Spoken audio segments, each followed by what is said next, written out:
स्वागत है आपका हमारे यूट्यूब चैनल अप्रेंटिसशिप इंडिया अड्डा में।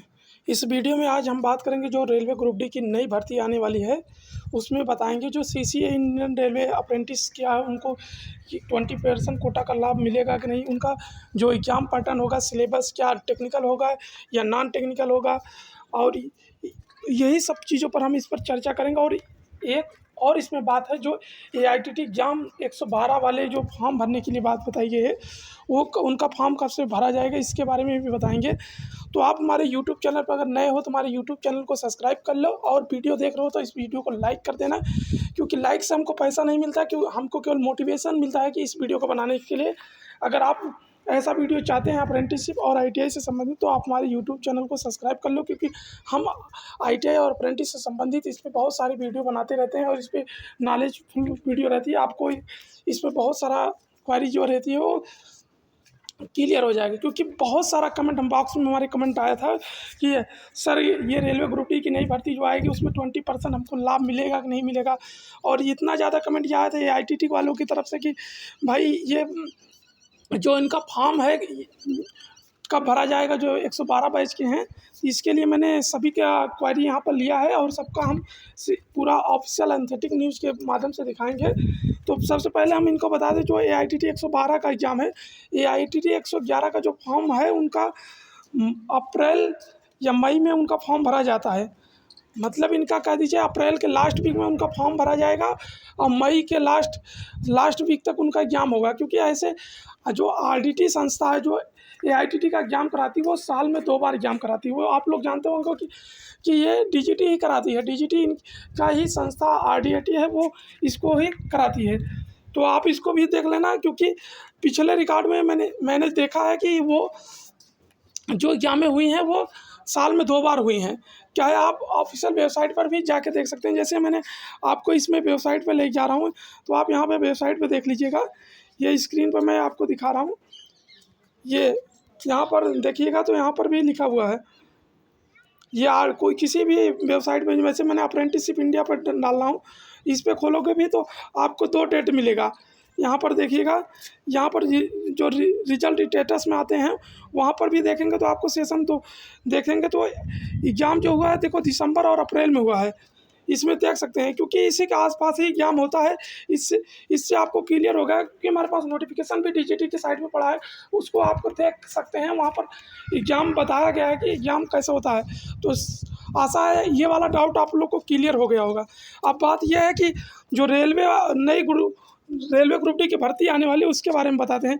भाई जो नई ग्रुप डी की भर्ती सितंबर माह में आने वाली है, जो एआईआरएफ के महामंत्री द्वारा और एरा के महामंत्रियों द्वारा सूचना मिलती है, उसमें बताया गया सितंबर के में लास्ट में 1 लाख भर्तियाँ आने वाली हैं। जो इसमें भर्तियाँ आने वाली हो उनको बता दो कि सीसीआई इंडियन रेलवे वाले को छूट उसमें मिलेगा, क्योंकि रेलवे ने कहीं पर ऐसा नोटिफिकेशन नहीं जारी किया है कि उनको छूट नहीं मिलेगा।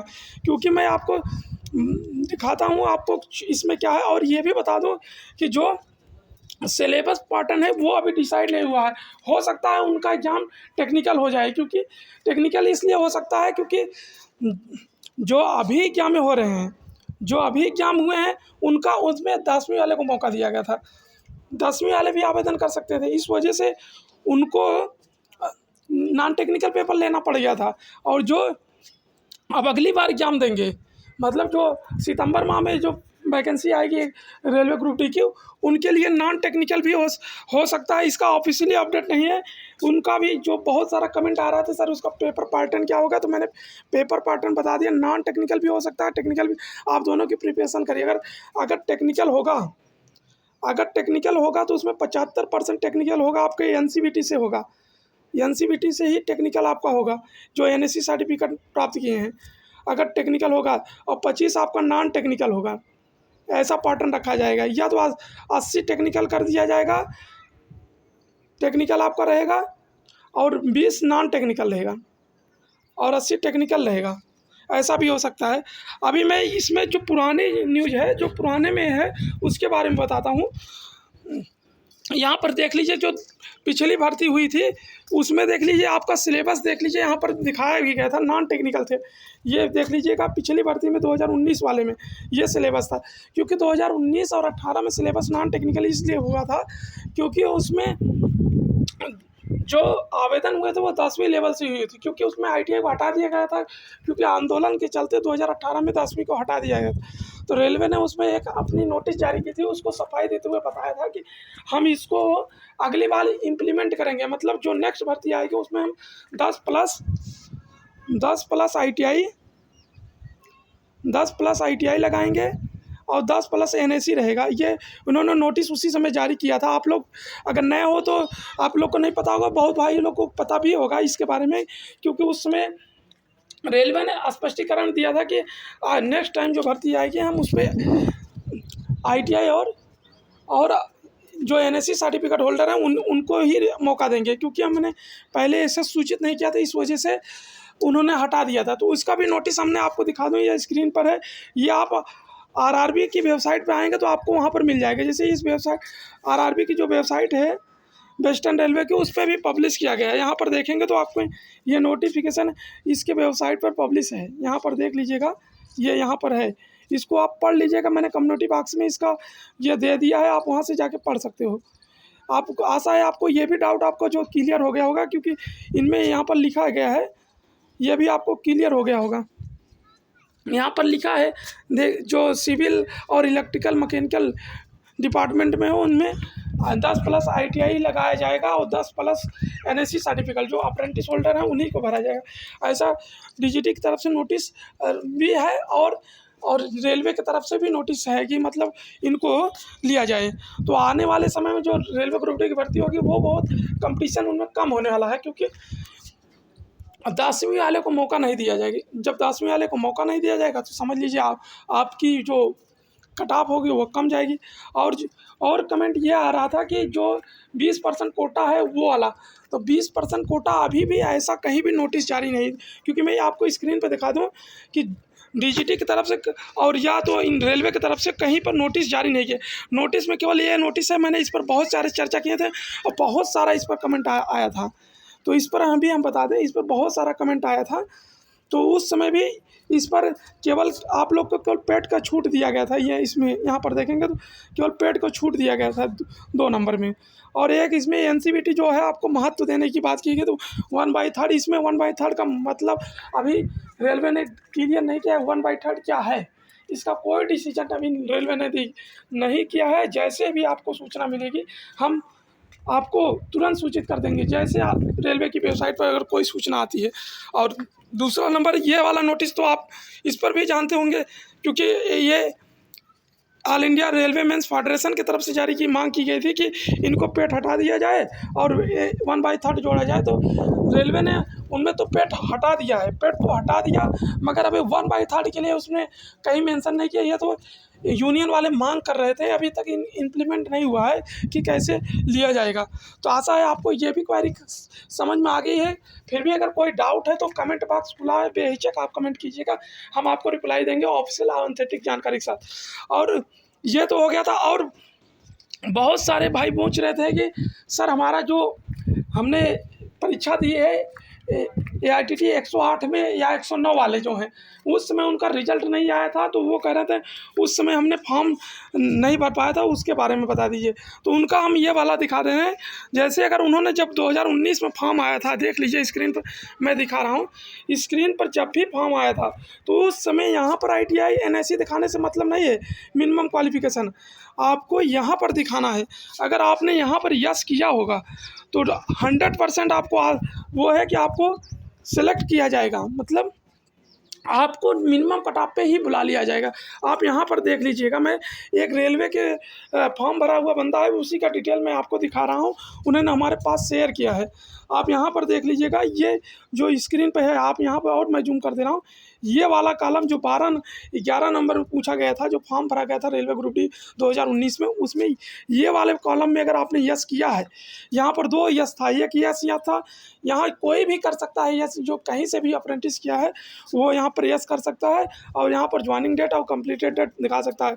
और फिर दूसरा कॉलम इन्होंने पूछा था कि आप रेलवे से अप्रेंटिस हैं, यहाँ पर लिखा है अप्रेंटिस कोर्सेज इन रेलवे, तो इस वाले पर अगर यस किया होगा, जो चाहे 108 का है या 109 का, अगर ये दोनों लोग जो AITT एग्ज़ाम 108 में दिए हैं, जो 108 में दिए हैं AITT एग्ज़ाम 108 और 109 AITT एग्ज़ाम जिन्होंने दिया है, अगर वो यहाँ पर अगर यस दिखाए हैं तो उनको 100% है कि मिनिमम कट ऑफ पर ही उनको वेरिफिकेशन, डॉक्यूमेंट वेरिफिकेशन के लिए बुलाया जाएगा। जो भी वेटेज देना होगा उसी समय दिया जाएगा, क्योंकि यहाँ पर भी मैं आपको दिखा दूँ कि जो उस समय फॉर्म भरा गया था AITT वालों का, वहाँ पर मार्क्स नहीं लिया गया था, मतलब उनका नंबर नहीं लिया गया था। उनसे केवल इतना ही पूछा गया था कि आप कहाँ से किए हो, रेलवे से किए हो, तो रेलवे से अगर किए हो तो यस करो और आप अपना डिटेल दे दो बस। और उनसे ये नहीं पूछा ज्वाइनिंग डेट, कंप्लीटेड डेट पूछा गया था बस। ये रेलवे 2018 वाली की बात है, ये 19 वाली की है। और 18 में उनसे मार्क्स पूछा गया था, 19 वाले में ऐसा मार्क्स नहीं पूछा गया कि आप कहाँ से किए हो। तो आशा है ये भी आपको डाउट क्लियर होगा कि मतलब आपको आरक्षण मिलेगा, मतलब 20% कोटा का जो लाभ है वो आपको मिलेगा, जो 108 वाले हैं, 109 वाले। और बाकी जो है वो उनके लिए कोई अपडेट नहीं है। जैसे कोई अपडेट आएगा तो हम आपको क्लियर कर देंगे। ये नोटिस मैंने दूसरे से मांगा है, ये फॉर्म दूसरे किसी कैंडिडेट का है, यहाँ पर मैंने स्क्रीन पर दिखाया है और ऐसे दिखाया है। और जिन्होंने नहीं दिखाया होगा, नो दिखाया होगा, वो भी मैं आपको क्लियर कर रहा हूँ। यहाँ पर स्क्रीन पर देख लीजिएगा, यहाँ पर मैंने दिखाया है। ये हैं इन्होंने ITI किया है, NSE यहाँ पर दिखाया है, देख लीजिए। इन्होंने NSE यहाँ पर दिखाया है, यहाँ पर देख लीजिएगा, मगर इन्होंने अभी तक आगे चल के इन्होंने NSE नहीं दिखाया है। ये देख लीजिए, नीचे मैं दिखा रहा हूँ, इन्होंने आगे चल के NSE नहीं दिखाया है। ये देख लीजिएगा, स्क्रीन पर मैं दिखा रहा हूँ। ये आप यहाँ पर देखेंगे तो इन्होंने यहाँ पर नो कर दिया है, देख लीजिए, क्योंकि इनका सर्टिफिकेट नहीं आया था उस समय। ये स्क्रीन पर आप देख लीजिएगा, यहाँ पर इनका सर्टिफिकेट नहीं आया था उस समय, तो इनको लाभ नहीं मिलेगा। मतलब जो 108 109 के उनको 100% लाभ मिलेगा जब उन्होंने फॉर्म में यस किया होगा। और ये रही दूसरी बात कि मिनिमम कट ऑफ के बारे में बात की गई, तो मिनिमम कट ऑफ की नोटिस तो मैंने आपको दिखाया होगा, देख लीजिए। ये आपको यहाँ पर बताया भी गया था कि जब फॉर्म भरते हुए कि सभी को यही सूचित किया गया था कि आपको ये पैटर्न है परीक्षा का, आपको इतना नंबर लाना है। मिनिमम कट ऑफ यहाँ पर उस समय जब फॉर्म भराया गया था तभी आप लोग को बताया गया था, ये सभी के लिए बताया गया था। UR के लिए 40, EWS के लिए 40, SC ST के लिए 40, ये उसी समय बताया गया था सभी कैटेगरी के लिए कि आपको इससे कम लाओगे तो आपको नॉट क्वालिफाइड किया जाएगा। आप क्वालिफाइड के लिए मिनिमम मार्क्स लाना है, तो आपको यहाँ पर मिनिमम क्राइटेरिया जो है वो क्लियर हो गया होगा आपको, तो आप लोग समझ जाए होंगे। और फिर भी अगर आपके मन में कोई क्वेरी है तो आप कमेंट कीजिएगा, मैं इस पर वीडियो लाऊंगा। और ये तो आपको क्लियर होगा मिनिमम कट ऑफ के लिए। और इन्होंने 30 कहा था, मगर 30 से ज़्यादा इन्होंने मेरिट बनाया था उस समय, और वो मेरिट भी मैं आपको दिखा दूँ स्क्रीन पर। जो 2018 में हुई, वो 19 में 18 वाला जो रिज़ल्ट आया तो उसके बारे में हम दिखा दूँ। ये यहाँ पर ही है, ये देख लीजिएगा, ये स्क्रीन पर है मेरिट, जो कट ऑफ जिनको फिजिकल के लिए बुलाया गया था। देख लीजिए, मैंने स्क्रीन पर दिखाया है, ये यहाँ पर है, देखिएगा, यहाँ पर सभी कैटेगरी के लिए है। ये कम्युनिटी सबके लिए है, जो कॉमन व्यक्ति हैं, जैसे यहाँ पर देख लीजिए, ये UR और OBC SC ST के लिए दिया था, और ये एक्समैन सर्विस, और ये CCA इंडियन रेलवे को ये 40 मार्क्स और ये 30 मार्क्स पर ही लिया गया था। मतलब मिनिमम कट ऑफ से थोड़ा बढ़ा के लिया गया। मिनिमम से कम रहेगा तो आपको नॉट क्वालिफाइड कर दिया जाएगा। ऐसा जो 21 जून 2016 का नोटिस जारी हुआ था, 21 जून 2016 में जो एक नोटिस आया था 20% वाला, उसमें भी ये मेंशन किया गया था कि CCA वाले को मिनिमम कट ऑफ पर अगर ले लिया जाएगा, अगर वो ज़्यादा मार्क्स नहीं लाते हैं तो उनको न्यूनतम कट ऑफ पर ले लिया जाएगा। ऐसा वो नोटिस मैंने आपको प्लेलिस्ट में पढ़ा होगा, आप वहाँ पर देख लीजिएगा, मैंने उस पर भी क्लेरिफिकेशन दिया। आशा है सभी चीज़ों पर डाउट क्लियर होगा। और 1/3 के लिए तो मैंने बता ही दिया है कि 1/3 के जो मैटर है, वो अगर आपका परसेंटेज जो है, अगर मार्कशीट आप में जो पूर्णांक है आपका 400 वाला है तो 400 में से नंबर लिया जाएगा। अगर आपका 500 वाला है तो 500 में से नंबर लिया जाएगा। अगर आपका 570 वाला है, जो पुराने हैं उनका 570 है, तो ऊपर उसमें से जितना नंबर पाए हैं उसका परसेंटेज जो बनेगा उसी का थर्ड प्राइस। जैसे मैंने आपका जो परसेंटेज बना है, मान लो 75% AITT एग्ज़ाम में बन गया, तो आपका जो AITT एग्ज़ाम है इसका 1/3 करेंगे तो ये 25 नंबर हो जाएगा। तो ये 25 नंबर आपको मिल गया। आप 25 प्लस अगर जो फाइनल मेरिट बनेगी, आप उसमें 5 नंबर लाना पड़ेगा। ये 5 नंबर अगर आप ले आ दिए तो ओबीसी से तो आपका 30 पूरा हो जाएगा। अगर 15 नंबर ला दिए तो आपका जनरल से तो आपका 40 पूरा हो जाएगा। अभी इसका कोई नोटिस नहीं आया है, ये यूआर का है, ये ओबीसी का है। ऑफिशियल रेलवे ने कोई ऐसी ऑथेंटिक जानकारी अभी तक प्रोवाइड नहीं की है, मगर एग्जाम्पल के तौर पे हम बता रहे हैं, अगर ऐसा रेलवे ने किया तो आपको इसी मार्क्स पे होगा, क्योंकि अभी तक आपने देखा होगा रेलवे की वेबसाइट पर कहीं पर ऐसा नोटिस नहीं पड़ा होगा। तो आशा है आपको सभी चीज़ों पर क्वालिफिकेशन जो क्लेरिफिकेशन है सबको क्लियर हो गया होगा। और एनसीवीटी से अगर जो नई भर्ती आने वाली है उनको भी अगर डाउट है कि जो नई भर्ती आने वाली है उनके लिए अगर पेपर जो नॉन टेक्निकल होगा इसके बारे में कोई इन्फॉर्मेशन अभी रेलवे ने नहीं दिया है। जैसे रेलवे ने इन्फॉर्मेशन दे दिया है कि अगली बार 10वीं वाले नहीं आवेदन कर पाएंगे, तो इसके आधार पर बताया जा रहा है कि जैसे आपको हो सकता है आपका टेक्निकल पेपर हो, तो आपका जो टेक्निकल पेपर होगा वो एनसीवीटी सिलेबस के रिगार्डिंग होगा। जो आपका एनसीवीटी सिलेबस था उसके रिगार्डिंग ही आपसे टेक्निकल क्वेश्चन पूछा जाएगा। एनसीवीटी जो आपका सिलेबस है मैंने इस पर वीडियो बनाया है कि आप सिलेबस कहाँ से डाउनलोड करेंगे एनसीवीटी। आप उस सिलेबस को आप उसके रिगार्डिंग प्रिपरेशन कीजिएगा, आपको निश्चित है सफलता हो जाएगी। धन्यवाद। आपको सभी चीज़ें पर हमें क्लेरिफिकेशन समझ में आ गया होगा। अगर कुछ और भी डाउट होता कमेंट बॉक्स खुला है, आप बेहिचक कमेंट बॉक्स में कमेंट कीजिएगा। मैं आपको सभी चीज़ों का कमेंट बॉक्स पढ़ता हूँ, और कम्युनिटी बॉक्स में भी अपनी सुझाव ज़रूर दिया करें। धन्यवाद।